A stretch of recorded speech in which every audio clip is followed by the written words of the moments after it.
This is part of my routine, which is wiping down my mask before I go to the grocery store.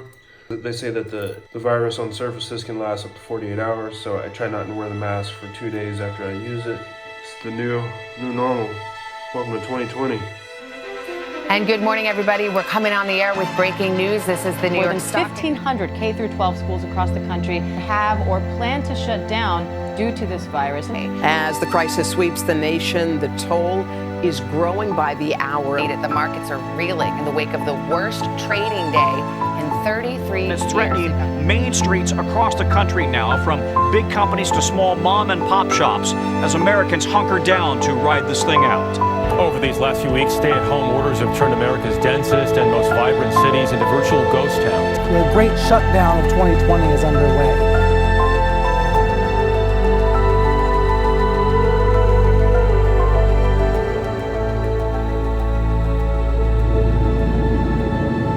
About 2 weeks before the shutdown, Alicia and I went to Seattle for her birthday. There had been rumors of the pandemic coming into the States. It was the first time we had ever worn masks on our flight. Once we got to Seattle, we took the masks off and it was vacation as usual. We walked in crowds, we went on tours, we waited in lines, went to restaurants. There was a lot of talk about the virus, but everything seemed like life was going on as usual. And then all of a sudden, just like that, the whole world changed. The weekly routine became centered around getting groceries from the store. If you went too early, you were gonna have to wait in a line that would stretch around the block. You went too late, there was nothing that was gonna be left.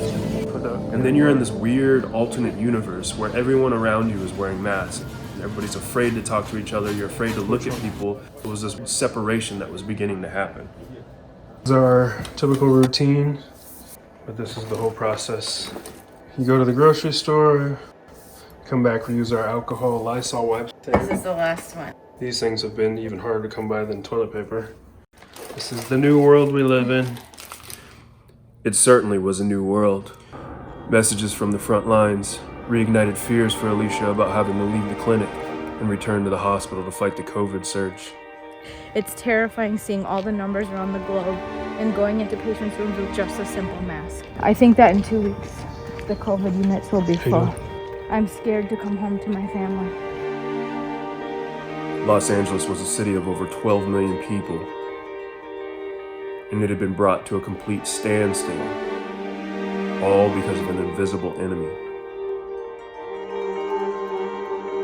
The streets were empty. From downtown to the beaches. The entire city was a ghost town.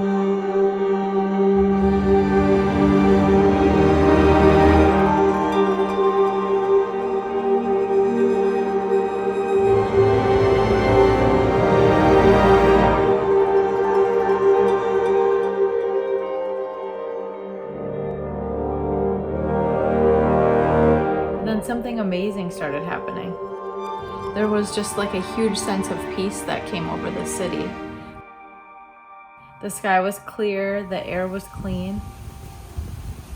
It was like the world was healing.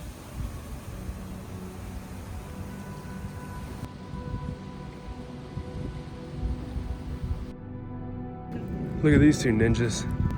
Let's see who can do a kick. Who can kick higher like we were doing? Oh! We started going on evening walks with our quarantine partners. We did bike rides through the hillside.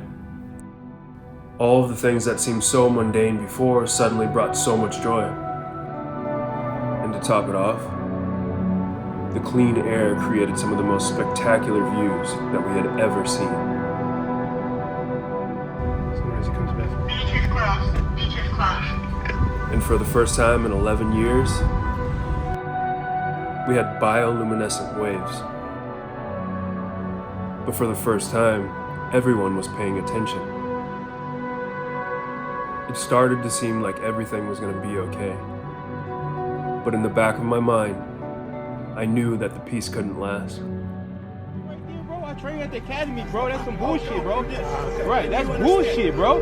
That's bullshit, bro. You fucking stopping his breathing right there, bro. Get up, get in the car. Mama. Get up, get in the car right. I can't.